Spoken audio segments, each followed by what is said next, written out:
Dois, um. Boa noite a todos. É com muita alegria que nós, da ESA da OAB do Rio de Janeiro, nessa noite do dia 6 de junho de 2023, estamos iniciando nossa live para falar sobre um livro, um lançamento de livro muito interessante para todos nós. O professor Yasser Gabriel nos dá a alegria de lançar conosco o livro Sanções do Direito Administrativo, pela editora Almedina, também coedição pela SBDP, Sociedade Brasileira de Direito Público. O professor Yasser é doutor pela USP, mestre pela Fundação Getúlio Vargas de São Paulo, advogado. Com muita alegria que a gente recebe aqui ele hoje. Primeira vez, né, professor? E a gente faz uma brincadeira normalmente quem vem pela primeira vez, que a gente já agradece e já convida para as próximas. Então, eu espero que seja a primeira de muitas. Ficamos muito felizes em lhe receber aqui. Ainda mais para falar de um tema que acho que todo dia a gente tem, né? Falar de sanção em direito administrativo talvez falar de uma das situações mais corriqueiras da administração pública, seja direta, indireta, todas as autarquias, fundações, e toda hora, eu mesmo estou aqui no meu trabalho ainda na universidade, todo dia a gente fala de sanção de qualquer, seja sanção de servidor, sanção em licitação, sanção de todas as formas. Então, com muita até ansiedade e com muita curiosidade também, que a gente lhe recebe para o lançamento desse livro, com muita gratidão também. Ficamos muito felizes em saber da obra. Mandar também uma calorosa saudação aos amigos da editora Almedina, né? Então, a gente sempre faz questão aqui na ESA de saudar as editoras que fazem a edição de livros, que a gente sabe o quão é difícil, ainda mais livros jurídicos no Brasil, né? Não fosse difícil lançar livros no nosso país, livros jurídicos ainda mais difíceis, com a escassez de livrarias, com a escassez de editoras, com a escassez de livros de qualidade. A gente tem certeza que esse é um deles, que a gente fica muito feliz de poder lançar aqui. Então, aos amigos da Almedina e toda a tradição que a editora tem, de toda a parceria, da troca de informações entre o Brasil e Portugal, agora eles fazendo uma trajetória muito bonita aqui no nosso país. Então, professor Yasser, muito obrigado. Thaís daqui a pouco deve estar entrando para conversar com a gente também, mas ela me pediu para a gente fazer esse início. Muito orgulhoso de tê-lo aqui. A palavra é sua. Obrigado. Obrigado, Leonardo. Já estou até anotando aqui que vocês estão me convidando de volta. Já nem sabem se eu vou performar bem aqui, mas já vou exigir com certeza, o convite de volta. Não tem problema nenhum. Isso aí eu tenho certeza que vai dar tudo certo. Ixi, olha a responsabilidade. Mas, nossa, você falou uma coisa que é super relevante mesmo a gente apontar, que é as editoras que hoje compram, né, o risco aí de você publicar livros, que está cada vez mais difícil, a gente precisa publicar para continuar, né, estimulando a divulgação de conhecimento. E todos sabemos, a gente coloca online depois os textos que a gente escreve, mas, na verdade, por mais que o acesso online seja mais amplo, mas o pessoal gosta de ter depois, né, o livro publicado. Acho que dá uma legitimidade, talvez, para a ideia que está sendo colocada ali na página. Então, foi um prazer e uma grata surpresa também a Almedina ter topado aqui publicar nessa coleção, que é da FGV Direito de São Paulo, né, em parceria com a Almedina, e no meu caso aqui especificamente foi apoiado pela Sociedade Brasileira de Direito Público, a SBDP. Então também fiquei super feliz aqui. E agradecer a você, Leonardo, e a Thaís Marçal pelo convite. Acompanho aqui bastante várias coisas que vocês fazem. A gente brinca aqui, eu disse assim, gente, o pessoal é animado, faz milhões de coisas o tempo todo. Então, a gente acompanha bastante o trabalho de vocês e admira, e é uma alegria poder contribuir aqui um pouquinho. Não vai ser a melhor live que vocês tiveram até agora, tenho certeza, mas pelo menos estou me sentindo contribuindo aqui para o trabalho de vocês. Então, agradeço demais aqui o convite. Então, o que eu tinha pensado aqui em falar um pouquinho? Qual era a ideia que é trabalhada no livro?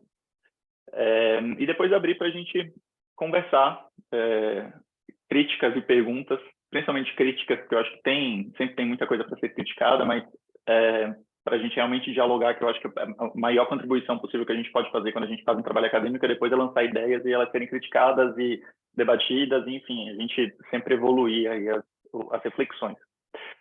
Então, eu pensei em começar falando aqui rapidamente de onde veio essa ideia de falar desse tema de sanções, que eu chamei de sanções de direito administrativo, que eu sei que não é um nome muito padrão aí, e nem a gente sabe exatamente o que eu estou querendo me referir, porque a gente normalmente fala sanções administrativas, né? Então, por que eu resolvi chamar de sanções do direito administrativo, aqui no caso do livro?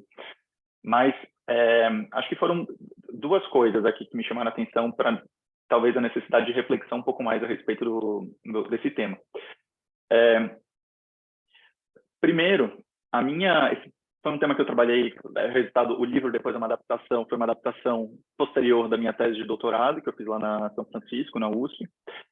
Na época, eu entrei no doutorado especificamente porque eu queria estudar um problema que eu acho que era muito diagnosticado, ou já estava começando a ser muito diagnosticado, e a gente ainda não tinha muita reflexão a respeito dele, que é a sobreposição de controles que a gente tem sobre a administração pública atualmente. Então, você tem uma série de controladores que, enfim, com competência constitucional, com funções específicas cada um, mas você teria o Poder Judiciário, o Tribunal de Contas, Ministério Público, controles internos mesmo da administração pública, todos super importantes aqui para a gente ter um acompanhamento, né, da atuação pública. Mas a gente tem uma peculiaridade que várias situações, eu não gosto muito de generalizar as coisas, mas talvez quase todas as situações eventualmente ficam sujeitas aqui a essa pluralidade de controle que tem autonomia, cada um tem sua própria autonomia para tomar suas decisões e encaminhar as suas percepções da forma que acharem adequadas ali para a situação que está sendo analisada. E aí, eventualmente, isso pode gerar contradições, né? Isso pode gerar processos que não terminam simultaneamente, então você tem tendências controladoras, né? Isso pode atrasar a gestão pública, isso pode ter consequências para particulares que contratam com a administração pública. Então, eu queria entender, estudar, quando eu entrei no doutorado, essa pluralidade de controles. E eu não sabia muito bem como fazer isso sob um ponto de vista de método, porque não bastaria eu dizer eu vou olhar para o que todo mundo faz. Se eu fosse olhar para a sobreposição em si, eu estou olhando para a competência e as normas que descrevem competência de todos esses controladores, corretamente, eu acho que nem teria como ser diferente, elas acabam sendo um pouco vagas. Que aí, se você especificar demais, você acaba restringindo demais, então elas acabam sendo bastante vagas. E eu disse, bom, isso, sob o ponto de vista de método, é mais difícil de você conseguir fazer uma pesquisa e justificar, então, suas escolhas ao longo do trabalho. Então, eu disse, bom, preciso olhar, então, para algum tema específico que vai me permitir fazer um recorte metodológico que torne o trabalho coerente, então, né? Sob o ponto de vista metodológico, pelo menos. E aí eu disse, bom, onde a coisa pega, na minha visão, pelo menos? Sabe, acho que o ponto extremo da sobreposição de controles deve ser a sanção, porque assim seria o ápice da irregularidade, que é a responsabilização então de quem cometeu a irregularidade.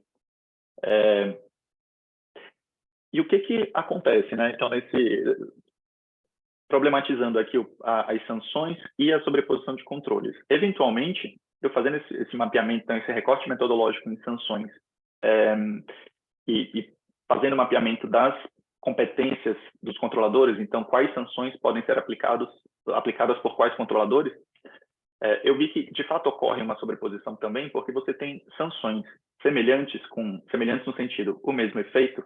Então, você tem multa, você tem proibição para contratar com a administração pública, você tem sanções, então, com o mesmo efeito prático, sendo aplicadas por vários controladores diferentes. Isso, eventualmente, pode causar aqui, vamos chamar, um empilhamento de sanções para quem é sancionado. Porque se vamos supor que você contratou com a administração pública, aquela contratação foi tida por irregular, Você pode ter a declaração de idoneidade, a proibição para contratar sendo aplicada pelo Poder Judiciário, sendo aplicada pelo Tribunal de Contas, Tribunal de Contas da União, no caso, pela própria administração pública. E não necessariamente essas sanções elas vão ter uma coordenação aqui, então elas...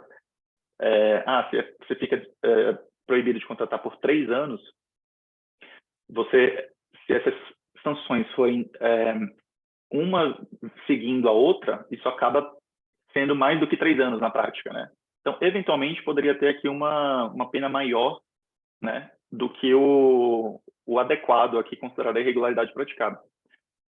Então, fiz esse recorte e aí foi analisar quais são as sanções que, eventualmente, podem causar esse problema aqui na prática no ordenamento jurídico brasileiro. E aí, deu um trabalhinho nesse momento aqui, que era tentar fazer um levantamento de legislação, e aí eu foquei na legislação federal, no caso da tese, mas isso pode ser replicado também para outros entes federativos, entes subnacionais, né? E aí, basicamente, então, eu olhei para as leis que davam competência sancionadora, e aí escolhi a irregularidade, uma irregularidade em tese contratual. Então, se você pratica uma irregularidade num contrato público, quais são, e aí no âmbito federal, quais são as autoridades públicas que têm competência para sancionar e quais são as sanções que podem delas advir, advirem, né? O que eu mapeei aqui? Então, sanções aplicadas pelo Tribunal de Contas da União, sanções aplicadas pelo Poder Judiciário e sanções aplicadas pela própria administração pública. E aí eu aqui recortei para Poder Judiciário civil e não o penal, por conta de serem sanções não só que tivessem o mesmo efeito prático, mas também que causassem algum tipo aqui de consequência na relação pública travada aqui entre particular contratado e administração pública. Então, Poder Judiciário civil. Então, para essas sanções aplicadas por esses 3 controladores diferentes, eu chamei de sanções do direito administrativo. Então, sanções administrativas aplicadas pela administração pública, o que eu chamei de sanção de contas, que eu sei que não é um termo comum assim da gente utilizar. Isso, inclusive, foi um tema que eu discuti bastante com uma colega e amiga, a professora Juliana Palma, sobre a possibilidade de usar esse tema, essa terminologia sanção de contas. A gente acabou discordando nesse ponto, mas optei por seguir com sanção de contas e as sanções judiciais. O que eu via? Quais são as premissas que eu acho que para fazer o estudo dessas 3 sanções elas tinham que ser ponderadas? Pelo menos sob o ponto de vista aí da sobreposição de controles, né? Primeiro, a noção de independência de instâncias sancionadoras. Então, a gente tem nosso ordenamento jurídico, assim como outros também. O Brasil não é único nesse sentido, mas adotou a premissa de que a gente tem instâncias sancionadoras, controladoras, independentes, com autonomia entre si. Então, a avaliação feita pelo Tribunal de Contas da União é independente da avaliação feita pelo Poder Judiciário, tem uma independência em relação à avaliação feita pela própria administração pública na aplicação das suas sanções.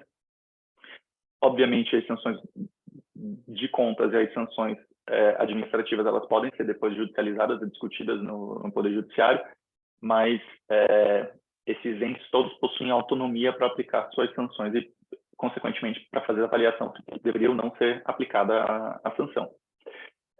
Isso não é uma peculiaridade do Brasil. O mundo de assim, vários lugares, que eu não vou generalizar, como eu falei, eu não gosto muito de generalizar, mas assim, é relativamente comum no mundo a gente encontrar esse tipo de organização de autonomia sancionadora, tá? Então, isso é uma coisa que tinha que lidar.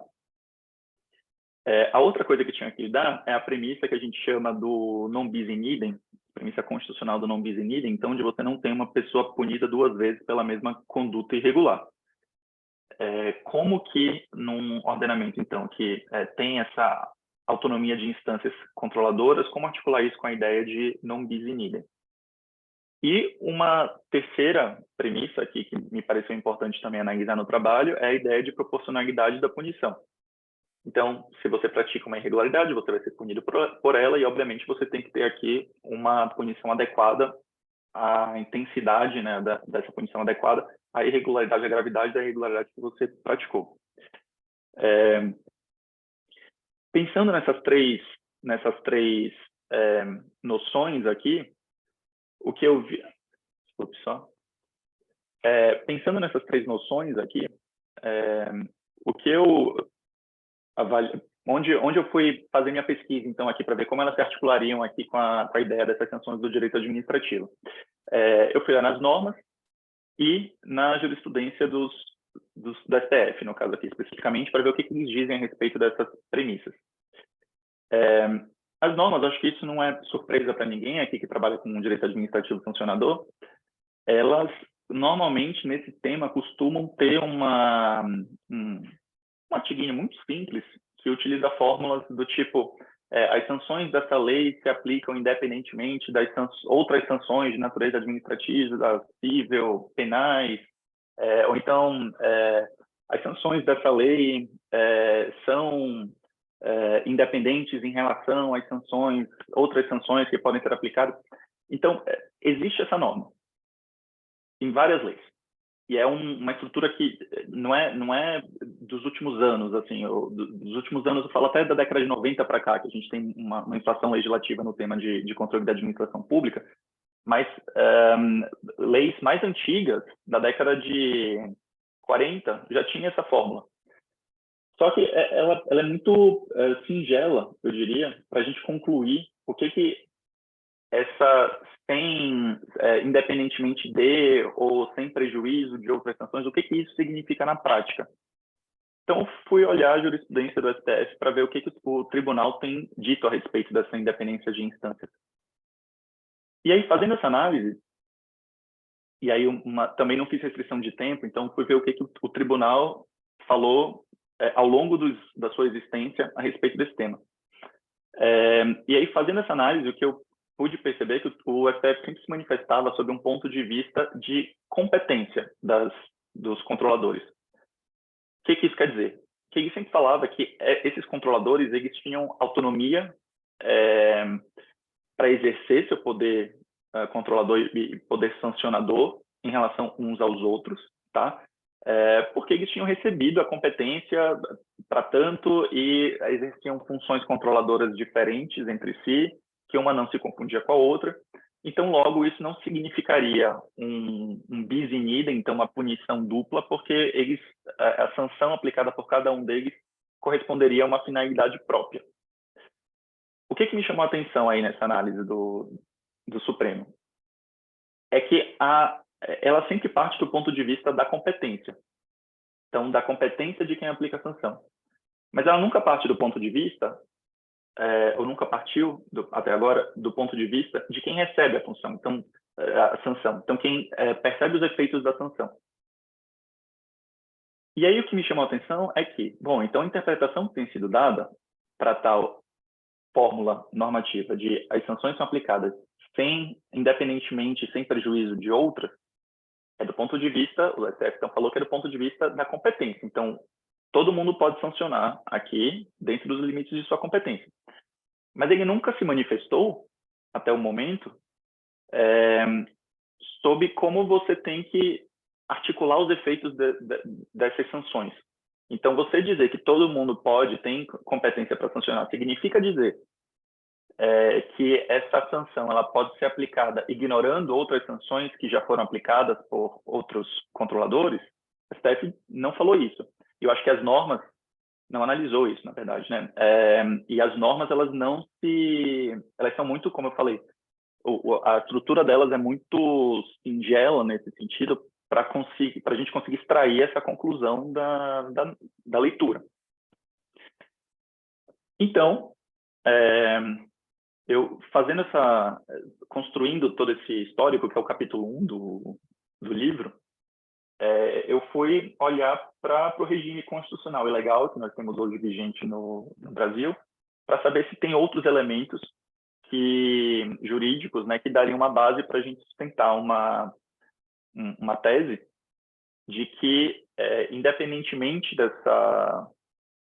da independência dos controladores, você teria que promover algum tipo de, eu chamei de harmonização no livro, mas então essa harmonização, essa compensação de efeitos, o que no direito penal é chamado de detração, né? O Instituto no Direito Penal dessa compensação de sanções é chamado de detração, então a ideia é a mesma aqui. A gente teria, então, no ordenamento jurídico, constitucional e legal, bases para a gente dizer que precisaria ser feita essa harmonização de efeitos, essa detração das sanções aplicadas, uma vez que você está aplicando uma sanção com base numa irregularidade que também já foi sancionada previamente por um outro controlador, com uma sanção que tem exatamente os mesmos efeitos práticos que você está querendo aplicar. O que isso significa?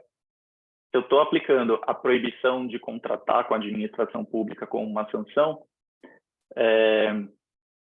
e se eu vou cogitar aqui, então, o Poder Judiciário, com base, por exemplo, na Lei de Improbidade Administrativa, estou aplicando aqui a sanção de proibição de contratar com a administração pública, com base no contrato X, e esse mesmo contrato X gerou uma proibição de contratar com a administração pública aplicada pela própria administração, eu teria que considerar o eventual tempo já cumprido pelo sancionado para efeitos de cálculo aqui da pena.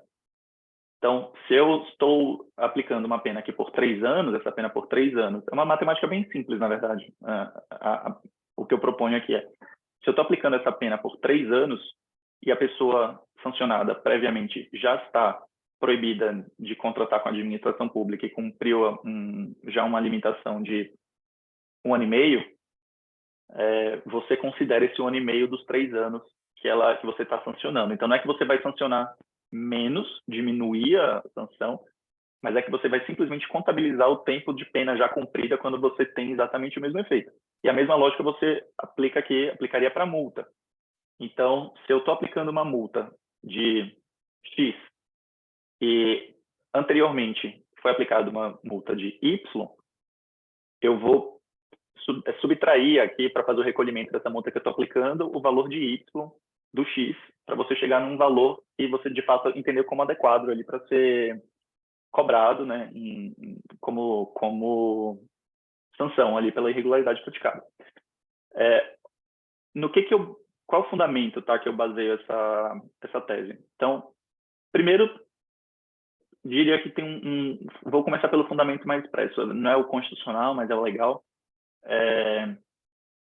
que é a Lei de Introdução às Normas do Direito Brasileiro, a LINDB, com a reforma que houve em 2018, acho que pela Lei 13.655, foi introduzido na LINDB um dispositivo, que é o artigo 22, parágrafo 3º, que vai falar que você, para aplicar uma sanção, você tem que considerar os efeitos das sanções de mesma natureza aplicadas previamente em razão da mesma irregularidade. Então, aqui, para mim, acho que, enfim, podem haver divergências a respeito do que significa as sanções de mesma natureza aqui, mas eu tento construir aqui, espero que eu consiga convencer, no livro, uma interpretação de que essa mesma natureza, por uma questão até de lógica, significaria sanções que tenham o mesmo efeito prático.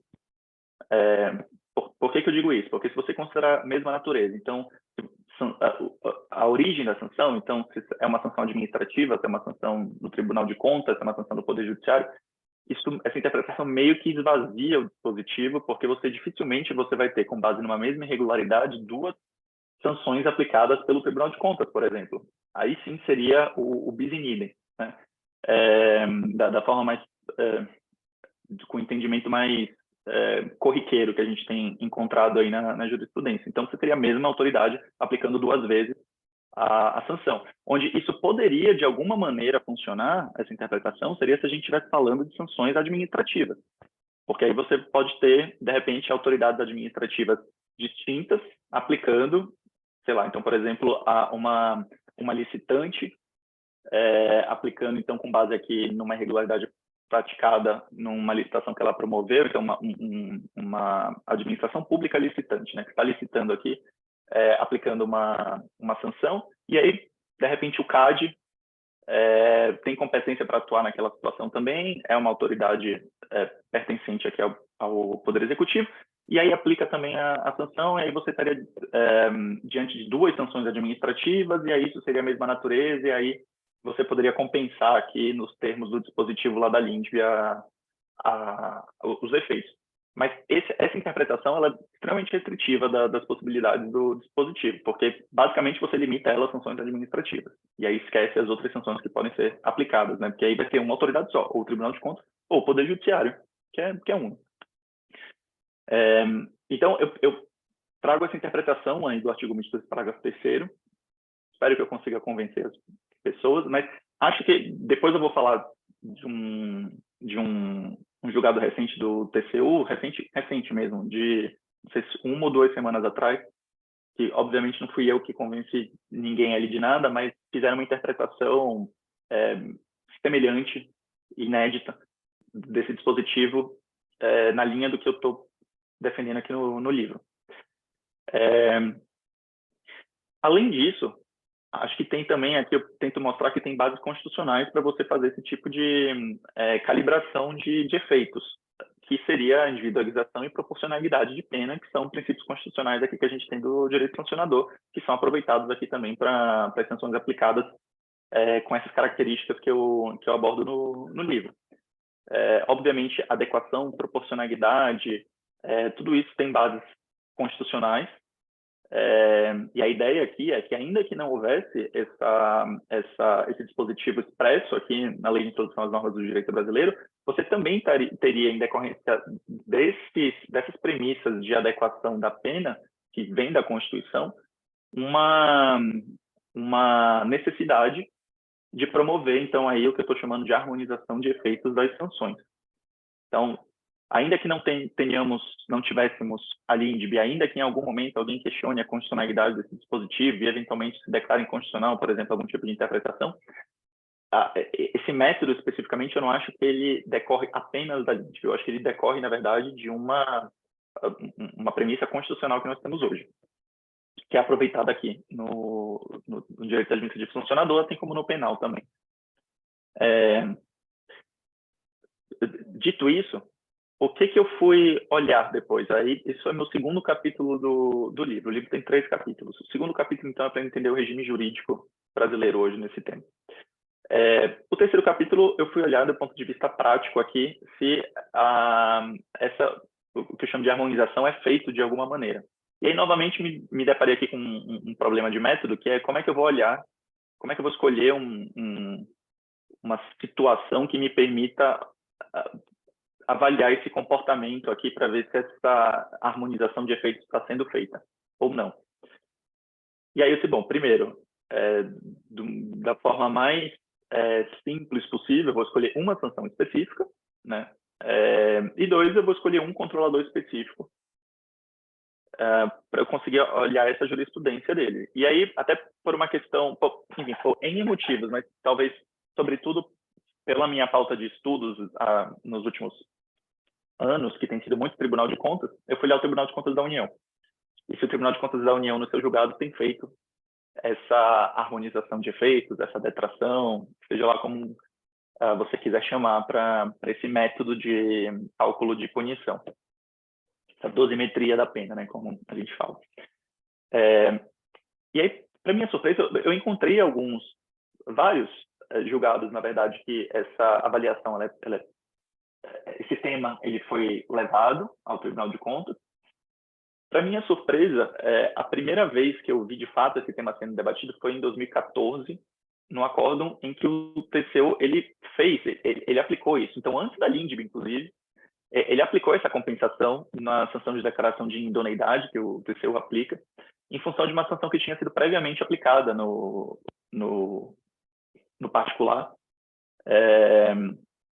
pela mesma irregularidade, então com essas características que eu falei aqui da tese, né? Pela mesma irregularidade, com que tinham os mesmos efeitos aqui que a sanção do TCU teria, e houve então essa detração, e lá no TCU eles utilizaram esse termo, detração, para falar desse método. E aí, Putz, queria que tivesse alguém falado de harmonização lá para tentar emplacar aqui a chave, mas até agora não consegui, quem sabe em algum momento. Mas falaram de detração em 2014. O tema, ele apareceu em outros casos que vieram depois de 2014, e aí, para minha surpresa, houve um movimento inverso. O tribunal começou a dizer que ele não faria essa harmonização de efeitos, ele não tinha que fazer por conta da autonomia de instâncias. E esse foi um discurso que ele foi se intensificando, o tema foi cada vez mais sendo levado lá para o TCU, e o tribunal, acho que os argumentos que eram colocados pelo potencial sancionado aqui e a resposta que vinha do TCU, até depois eu detalho bastante no livro, mas eu acho que elas não se conversavam propriamente. Para mim tinha um pouco dessa sensação assim de que era um diálogo de que uma pessoa estava falando alguma coisa, o outro estava falando outra coisa, mas isso se replicava em todos os casos, meio que uma fórmula que a gente já sabia como a coisa ia acabar, mas a gente não procurava mudar muito a discussão. E o tribunal, até o final aqui do período que eu analisei para a tese, que aí seria então aqui o segundo semestre de 2020, foram os últimos casos que eu analisei, o tribunal não estava aplicando mais esse método. Ele dizia que ele simplesmente não tinha que fazer isso por conta da independência de instâncias. Apareceram algumas depois disso. Então, num projeto que eu participo chamado Observatório do TCU, da FGV Direito de São Paulo, junto com a Sociedade Brasileira de Direito Público, a gente faz o acompanhamento da jurisprudência do Tribunal de Contas. E, obviamente, eu tenho especial interesse aqui no tema de sanções e procuro olhar sempre aqui para os julgados do TCU nesse tema. Depois aqui do período que eu analisei, outros casos apareceram com esse tema e o tribunal continuou dizendo que não teria que fazer aqui a detração, a harmonização das sanções. Então, em 2021, também ao longo de 2021, esse comportamento se manteve. E aí, para minha surpresa, há 2 semanas atrás, para surpresa de muita gente, eu acho também, o tribunal deu uma decisão em que ele aplicou o artigo 22, parágrafo 3º da LINDB, que já tinha sido, nesses casos que eu analisei anteriormente, o 22, parágrafo 3º já tinha sido mencionado, tá? Mas o tribunal simplesmente falou que, eu acho que ele nem entrou muito em qual era o significado do dispositivo. Na verdade, ele simplesmente saiu pela tangente da independência de autonomia das instituições. E agora, nesse caso, ele aplicou o 22, parágrafo 3º, chamou de detração que ele fez. Era um caso de declaração de idoneidade, e houve aqui uma compensação de efeitos em função do sancionado já estar já estava há algum tempo inabilitado, proibido de contratar com a inabilitada, é um termo técnico, então é ruim de usar aqui de maneira... já estava proibido de contratar com a administração por um tempo por conta de uma sanção aplicada pela CGU. E aí o tribunal disse, ok, então vamos abater aqui do tempo que ele, a partir de agora, ficará, o tempo que ele já cumpriu aqui dessa pena, já que tem os mesmos efeitos, o que foi uma surpresa. Inclusive, pretendo semana que vem, a gente tem uma coluna no Jota, pretendo escrever justamente sobre esse caso aqui, mas me parece assim, uma sinalização de talvez de um novo momento. Novo momento, sou otimista demais, acho que as coisas são mais graduais, assim, para colarem, né? Mas acho que é um passo positivo aqui, que eu enxergo pelo menos como um passo positivo, e quem sabe isso é alguma coisa que a gente comece a ver também em outras jurisdições sancionadoras. Então, quem sabe, eventualmente no próprio Poder Judiciário, isso comece a ser algo feito, que eu acho também que quando a gente traz o argumento de fora, eu acho que ele é mais difícil, até você conseguir convencer alguém a acatar aquele argumento é mais difícil, mas a partir do momento que você vê outros controladores se comportando daquele jeito, eu acho que começa a ficar mais palatável a ideia de que realmente é algo que se pode fazer, que se deve fazer. Então, quem sabe, daqui em diante a gente consegue difundir um pouco mais esse comportamento, que eu acredito, eu escrevi a tese, não foi por nada não, mas simplesmente porque foi primeiro de uma curiosidade e depois, no final das contas, eu concluí algo que eu acredito. Que eu até encerro o livro dessa maneira, assim, eu acho que no final das contas o argumento por trás do livro é muito simples. Precisou de 200 e tantas páginas para escrever isso, mas assim, o argumento por trás do livro é muito simples. É que, no final das contas, você vai ter uma punição adequada à irregularidade que você praticou. Ela não é menor, mas também não pode ser maior. Então, em um resumo, eu falei que eu ia falar menos tempo do que eu acabei falando aqui, mas, em resumo, a ideia do livro é essa. Eu sempre tenho esse problema, eu falo demais, então tem que me interromper mesmo, então vou embora. Que isso, professor, a gente é que agradece muito. Nossa, eu fiquei feliz demais. Antes da gente começar a falar com as perguntas, nossos amigos que quiserem fazer as perguntas vão poder fazer. Deixa eu só fazer a parte da publicidade, só um minutinho. Vamos aqui, mostrando aqui para todo mundo, na tela, acho que todo mundo está vendo aqui. O livro já está vendendo na Editora Almedina, está com desconto, parcela em 6 vezes, então, olha, dá para comprar tranquilo, que dá para parcelar em 6 vezes. Olha, recentíssimo, data de lançamento tem um mês, 1º de maio está aqui. O livro já foi falada, já foi feita o spoiler, né, de grande parte deles. Mas, professor, olha, obrigado, eu fiquei muito feliz. Acho que o tema é muito bom, né? Como eu já tinha meio que antevisto, o tema é muito bom. A questão do método parece muito, muito interessante a abordagem. Mais ainda, falou o professor Juliana Palma, nossa querida amiga, já tem um caminho asfaltado para o sucesso. Ela diz... unanimidade, né? Todo mundo gosta. Concordando ou discordando, não tem problema nenhum, tá? Então, fique tranquilo, concordando ou discordando. Só de ter a conversa dela já é caminho para a felicidade. Nossa querida amiga, quem manda também um grande beijo, já esteve com a gente algumas vezes. Foi melhor do que ter o título de doutor, foi ter aqui a conversa com a Ju sobre o Com certeza. Mas, olha, é bom demais. E acho que uma das coisas muito boas da parte acadêmica, né, da nossa vida acadêmica, é essa parte de poder trocar ideias.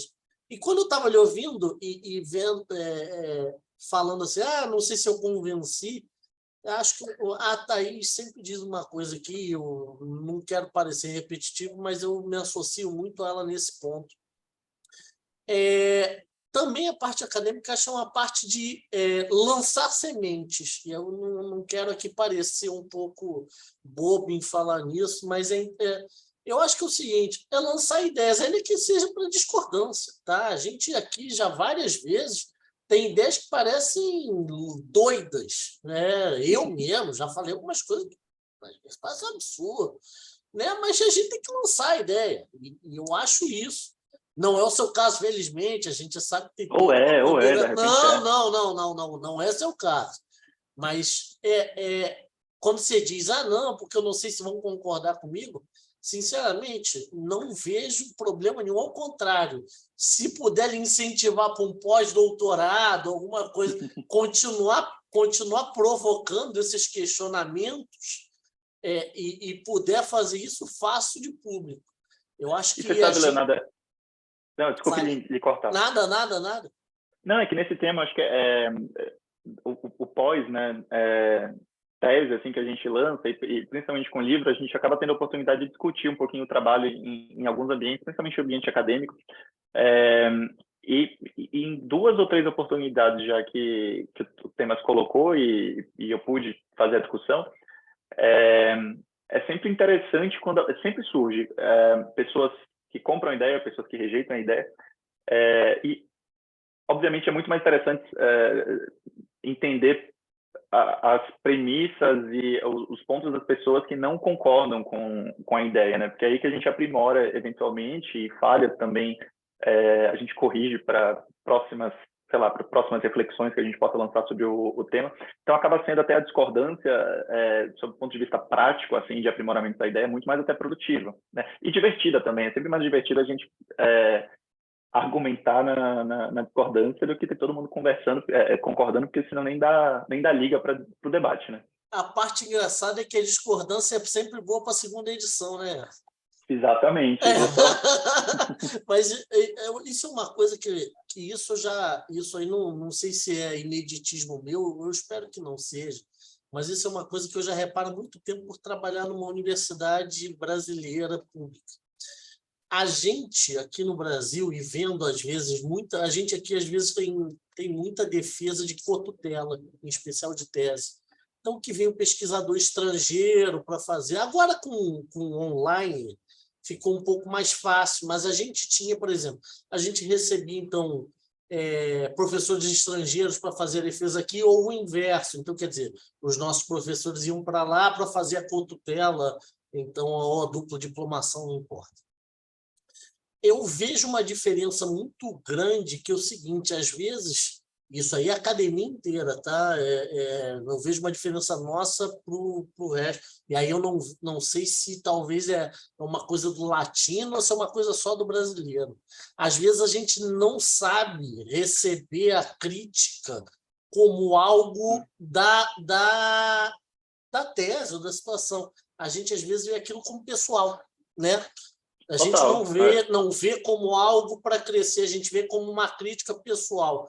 Isso talvez, isso não lhe digo que é meu, seu, é cultural nosso. Às vezes tem muita gente, eu já vi inúmeras defesas até de mestrado, doutorado. Tem um amigo nosso aqui, que também é coordenador do Thiago, nosso querido amigo, que eu fui assistir a defesa dele da dissertação do mestrado, não era nem da tese de doutorado, que eu fiquei assustado, parecia a guerra a defesa dele, porque a discordância era tipo porradaria, eu ficando assustado, falei, caramba, eu não tinha feito nem mestrado na época, eu falei, caramba, sabe, ele foi assim, imagina a mim, eu não vou fazer, não vou nem passar na porta, não vou nem me submeter a fazer mestrado, porque, cara, se a defesa do... Leonardo, você sabe que eu acho que eu parto assim de uma ideia que é sempre interessante para a sala de aula de você ter a discordância, obviamente, para aprimorar a coisa. Então, acho que é normal da academia, é estimulado da academia, inclusive, né, que haja essa discordância, sempre ela é produtiva, claro que desde que seja respeitosa, é sempre produtiva e as coisas eu vejo que tendem a melhorar muito com esse debate, as ideias, né? Mas nesse ponto, assim, de você defender uma ideia ou enfim, levar muito para o lado pessoal, às vezes uma crítica, a melhor dica que me deram nesse sentido foi quando eu estava fazendo mestrado, antes da minha banca de defesa da dissertação de mestrado. E aí um colega aqui do escritório, eu acho que ele já até participou aqui, com certeza vocês conhecem, que ele conhece, todo mundo conhece ele aqui no nosso meio, que é o professor Jacinto Arruda da Câmara. Claro. Ele já participou também aqui né, das lives de vocês. Maravilhoso. Não, então, outra unanimidade também aqui. Exatamente. O professor Jacinto também, todo mundo gosta, com razão, e com muitos motivos. Ele virou para mim antes da defesa e falou assim, Yasser, vá para a banca sabendo de uma coisa, você não está lá para convencer absolutamente ninguém. Você não tem que convencer ninguém de nada. Você fez um trabalho, se você está com convicção ali sobre o que você está apresentando, você expõe a convicção e se discordarem, você, tudo bem, entende e tal, obrigado, é normal. Mas você não acha que você está indo para a guerra para ter que doutrinar as pessoas, até um termo horrível que a gente usa bastante, né, no direito, a doutrina, a melhor doutrina. Então, você não está indo doutrinar ninguém. Você está indo expor ideias e tudo bem. Algumas pessoas vão concordar, outras pessoas não vão concordar e está tudo certo. No meu do mestrado, viraram para mim e falaram assim, vai para a banca que vão te defenestrar, vão acabar contigo. Então, tá bom, beleza, vamos em frente. Mas, olha, eu vou passar os queridos amigos que estão conosco, não sei se alguém quer fazer a pergunta, fazer oralmente, se quiser fazer pelo chat, fique à vontade. Eu dou esse privilégio, senão depois eu tenho alguns, só para trocar algumas ideias com o professor, fiquem à vontade, não sei se alguém quer falar. Queria. Boa noite, obrigado. Oi, Tiago, boa noite, tudo bom? Tudo obrigado ótimo, por estar aqui com a gente, fique à vontade. Prazer.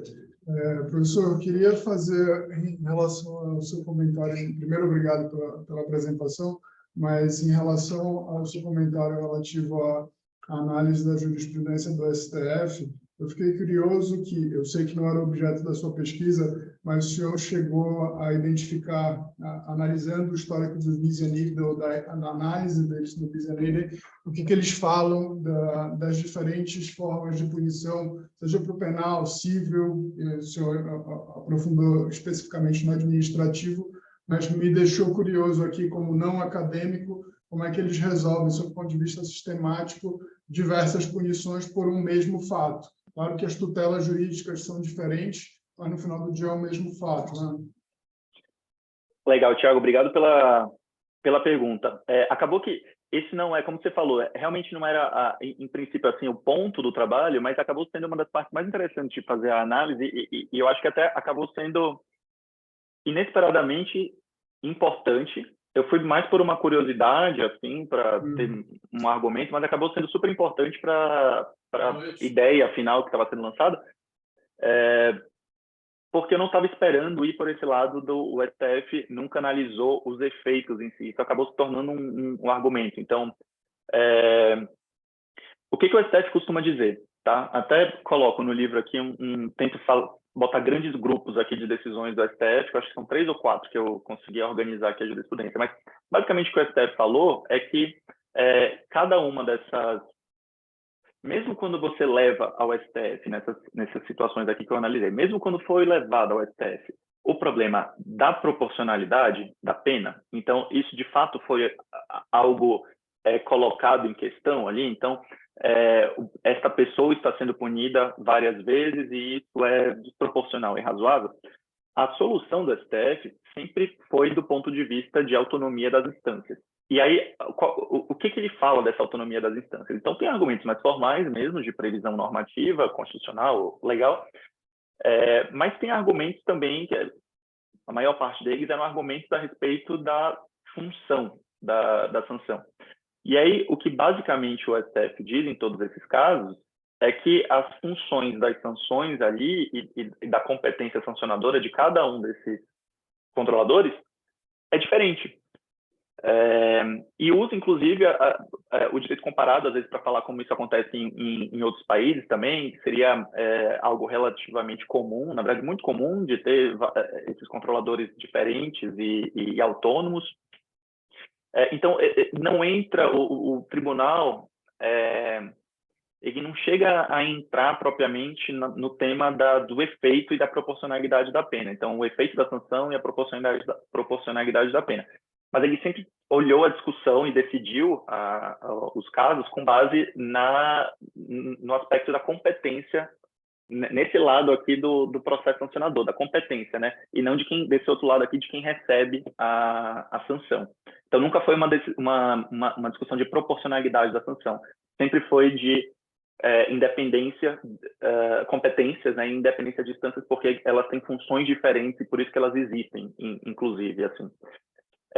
O que é interessante, aí, uma outra coisa também que eu acabei descobrindo na pesquisa, é que, curiosamente, apesar de você ter esse tipo de estrutura em outros lugares do mundo, ela não é replicada como no caso do Brasil. Então, por exemplo, a sanção de proibição de contratar, e aí eu fiz uma pesquisa, não olhei em todos os países do mundo, mas eu olhei em vários, e a sanção de proibição de contratar, por exemplo, é uma sanção que ela tipicamente é aplicada pela própria administração pública, porque ela é entendida como uma sanção que, na verdade, é uma forma da administração escolher bons contratados, exatamente, proibir contratados ruins, possíveis contratados ruins, né? Então, isso sempre foi entendido como uma competência da própria administração de ter algum tipo de controle para obter bons contratos, e não como uma pena a ser aplicada por várias pessoas diferentes, né? E aqui a gente é o único lugar que eu vi, tá? O Brasil é o único lugar que eu vi que Tribunal de Contas e Poder Judiciário tem competência para aplicar a proibição de contratar. Eu vi vários países. Então, assim, tem peculiaridades, estou contando esse exemplo específico só para dizer assim, tem peculiaridades no nosso sistema que, por mais que ele, de alguma maneira, ele siga uma linha que é internacionalmente seguida, que é várias competências controladoras e sancionadoras diferentes, a gente acabou fazendo um modelo que ele não é exatamente o que é feito lá fora e que traz complexidades de coerência no sistema, né? Foi claro. Muito obrigado. Imagina, eu que agradeço. Maravilha. Obrigado, Tiago. Mais algum amigo nosso quer fazer alguma pergunta? Não? Queridos amigos, então, teria pergunta aqui, professor Iassi, para fazer mais 3 horas de live, dá para fazer um seminário sobre sanções, é lógico, mas, por óbvio, já estamos adiantados, já são quase 8 horas da noite e as pessoas normalmente ficam um pouco cansadas. Então, eu falei para você que eu falo muito, então por isso tem que não, me pelo cortar. amor de Deus, eu é que falei muito também, Nada. mas, olha, professor, eu queria lhe agradecer muito. Não tinha, eu não tinha dúvida, mas só veio me confirmar da felicidade em ter lhe convidado e do agradecimento em poder lançar seu livro aqui conosco. Segunda edição do livro, não estamos cobrando, mas já estou avisando, se tiver segunda edição, já pode vir para cá lançar. Se for lançar o pós-doc ou coisas, também conte com a gente aqui recebe com a maior alegria. E eu Pode me chamar, pode tudo. E eu vou lhe passar a palavra, então, para as considerações finais, mais uma vez agradecendo em nome da ESA da OAB do Rio de Janeiro. A gente fica muito feliz em receber gente boa, gente que escreve com qualidade e que se propõe a pesquisar. Em tempo de chat GPT, em artigos descartáveis, em momentos, é bom e me gera bastante satisfação ver gente boa que trabalha com método, que trabalha com pesquisa, que trabalha com qualidade. Professor Iassi, obrigado. A palavra é sua para as considerações finais. Leonardo, eu que agradeço demais aqui a oportunidade, a você, a Thaís, espero que ela tenha conseguido sair lá da manifestação que estava prendendo ela, mas agradeço demais aqui a oportunidade. Como eu falei, eu acho que depois da tese a gente fica meio que nessa... não acaba, a gente fica nesse constante debate para aprimorar as ideias. Então, obrigado por mais essa oportunidade aqui. De palavras, considerações finais assim que eu teria para fazer, acho que chamar a atenção que sanções administrativas é uma coisa que a gente fala do direito administrativo, mas esse universo sancionador que envolve direito administrativo, eu acho que é interessante que é uma coisa tão presente no nosso dia a dia e, ironicamente, assim, e até surpreendentemente, a gente tem pouca produção ainda aqui no Brasil sobre o tema. Então, a gente tem algumas obras de referência, mas a gente precisa ter mais reflexões, né? E a gente precisa ter obras também focadas em temas muito específicos, porque tem muitos temas, tem muitos problemas pontuais que merecem ser analisados, que até às vezes, quando você entra nesse mundo, como não tem tanta coisa ainda produzida, você acaba ficando em questões que elas precisam ser debatidas, mas talvez ainda tenham vários outros passos, assim, elas vão ficando mais complexas, quanto mais você estuda e, enfim, desenvolve.